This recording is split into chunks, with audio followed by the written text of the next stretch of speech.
तक कोई शिया सुन्नी देवबंदी बरेलवी तमाम फिरकों में जो बसे हुए थे, लेकिन असद साहब ने एक बहुत बेहतरीन काम किया हैदराबाद से आके कि इसको एक कौम को एक किया, कौम को जगाया, कौम को बताया कि आपकी क्या पावर है, आपकी वोट की क्या पावर है, उसको जगाया, उसको तैयार किया।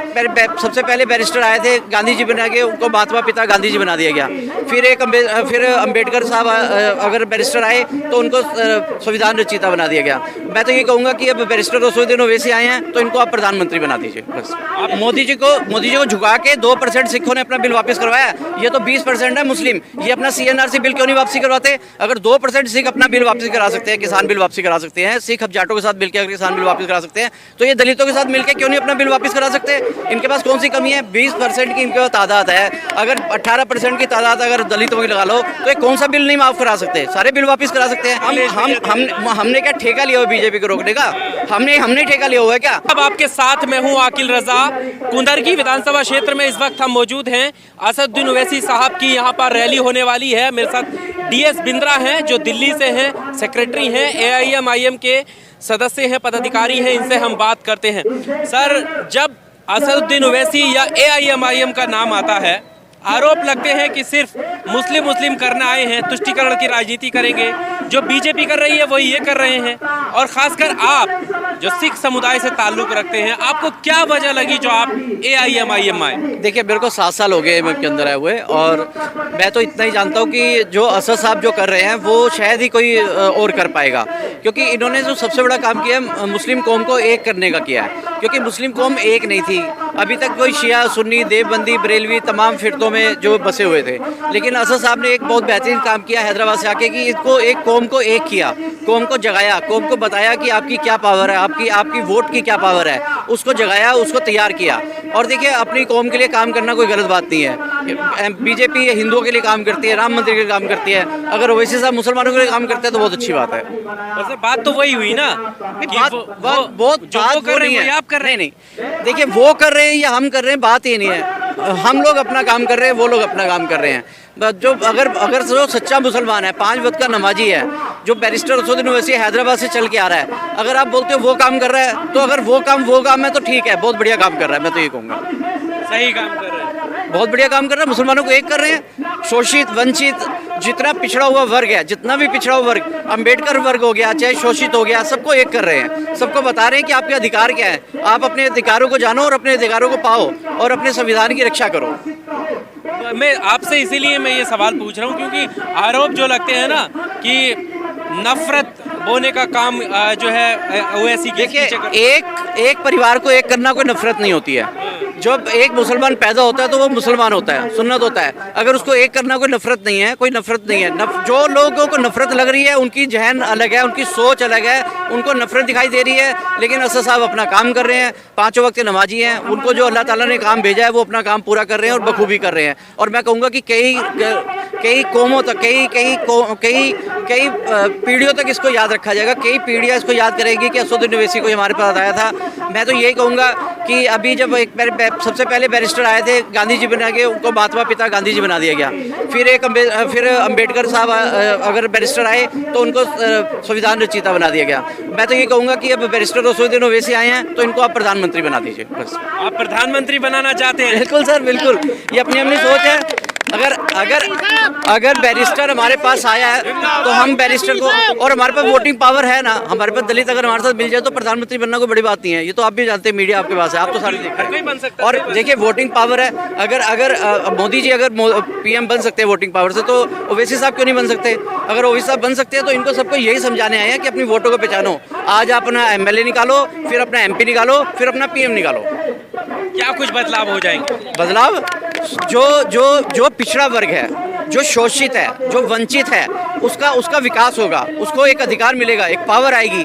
आज अगर आप देखिए 2 MP अगर हमारे हैं, आज एक असद साहब और एक इम्तियाज अली साहब, 2 MP होने के बावजूद उन्होंने CNRC का बिल फाड़ा, असद साहब ने बिल फाड़ा। ट्रिपल तलाक के ऊपर उन्होंने बात रखी, जितने भी मुसलमानों के मसले थे उनके ऊपर बात रखी। अब 2 हो गए हैं। मैं कहूँगा कि ऊपर वाला जो है यहाँ से MLA बना के भेजे, यहाँ से 40-50 MLA यहाँ से निकल के जाएँ, 40-50 MLA और निकल के आए, पश्चिम से निकल के आए, उत्तर से निकल के आए। 100-150 MLA जब विधानसभा में जाएंगे, जैसे 2 MP वहाँ शेरों की तरह गरजते हैं, तो यहाँ के एमएलए भी विधानसभा के अंदर गरजेंगे। आपने सीए एनआरसी की बात करी, मैं दर्शकों को बता दूं कि सीए एनआरसी आंदोलन जो चला था, ठीक, सीए एनआरसी आंदोलन जो चला था उसमें अहम भूमिका डीएस बिंद्रा जी ने निभाई थी। जंतर मंतर से लेके शाहीन बाग हर जगह इन्होंने लंगर भी लगाए और एक बड़ा चेहरा वहां पर रहे थे सीए एनआरसी की बात अगर हम करें। लेकिन अभी हम जो है पार्टी लेवल की विधानसभा चुनाव है उनकी हम बात कर रहे हैं। विधानसभा चुनावों में क्योंकि लगातार हिंदुत्व के एजेंडे पर यहाँ पर जो है हिंदू मुस्लिम में लोग बढ़ जाते हैं और वोट करते हैं, आपके अहम मुद्दे क्या होंगे जिनको देखकर जनता को लगे कि नहीं अब एआईएमआईएम को वोट डालना चाहिए? नहीं, देखिए मुद्दे तो बहुत सारे हैं। मुद्दे यहाँ मैं गिनवाने बैठूंगा तो बहुत देर हो जाएगी, पीछे हमारा प्रोग्राम चल रहा है, मुद्दे गिनवाने का समय नहीं है। हमें सबसे पहले मुसलमानों को मुतहिद करना है, उनको एक करना है। सिर्फ मुसलमानों को, शोषित को, वंचित को, पिछड़ों को। उसमें सिखों को क्यों नहीं? सिख तो हैं ही 2%। सिखों के पास, सिखों को किसी के साथ जुड़ नहीं है। सिख 2% थे, 2% सिखों ने किसान बिल वापस करवाया, बैरिकेड उठा के फेंके हैं। मोदी जी को झुका के 2% सिखों ने अपना बिल वापस करवाया। ये तो 20% है मुस्लिम, ये अपना सीएनआरसी बिल क्यों नहीं वापसी करवाते? अगर 2% सिख अपना बिल वापसी करा सकते हैं, किसान बिल वापसी करा सकते हैं, सिख अब जाटों के साथ मिलकर अगर किसान बिल वापस करा सकते हैं, तो ये दलितों के साथ मिलकर क्यों नहीं अपना बिल वापस करा सकते? इनके पास कौन सी कमी है? 20% की इनके पास तादाद है। अगर 18% की तादाद अगर दलितों की लगा लो तो ये कौन सा बिल नहीं माफ करा सकते? सारे बिल वापस करा सकते हैं। इनको यही जगाने के लिए तो असद साहब समझा रहे हैं कि आपकी जो पावर है अपनी पावर को पहचानो। अगर 2% सिख अगर किसान बिल वापस करा सकते हैं तो 20% मुस्लिम अपना सीएनआरसी का बिल क्यों नहीं वापस करा सकते? यही इनको समझाना है। जब इनको समझ आ जाएगा तभी अपना बिल भी वापस कराएंगे और ये हकदारी भी मांगेंगे, अपनी हकदारी भी मांगेंगे और अपनी सियासत के अंदर अपनी पहचान भी छोड़ेंगे। अच्छा बिंद्रा जी, अच्छा नहीं लगता कि यहाँ पर आप बात करते मुत्तहिद होने की, सिर्फ मुस्लिमों को ना हट के कि हम सबको, सारे हिंदुस्तानियों को हमें इत्तेहाद करना है? और मैं तो देखो, मैं तो सिखों को भी अपील कर रहा हूँ, मैं सिख भाइयों को अपील कर रहा हूँ कि सिद्धू यूनिवर्सिटी के भाषण को सुनिए, उसको पहचानिए, आप वो क्या बोलते हैं उसको सुनिए। जब आप सुनेंगे तो आपको आपका माइंड चेंज होगा, आपका माइंड सेटअप होगा।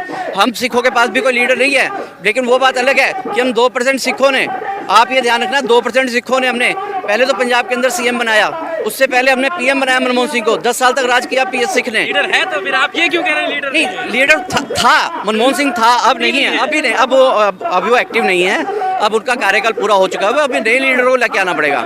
हमारे जो नए लीडर आएंगे वो आगे की बागडोर संभालेंगे। मनमोहन सिंह जी ने बहुत अच्छा पहचान बनाई, मनमोहन सिंह जी की बहुत रिस्पेक्ट है देश के अंदर।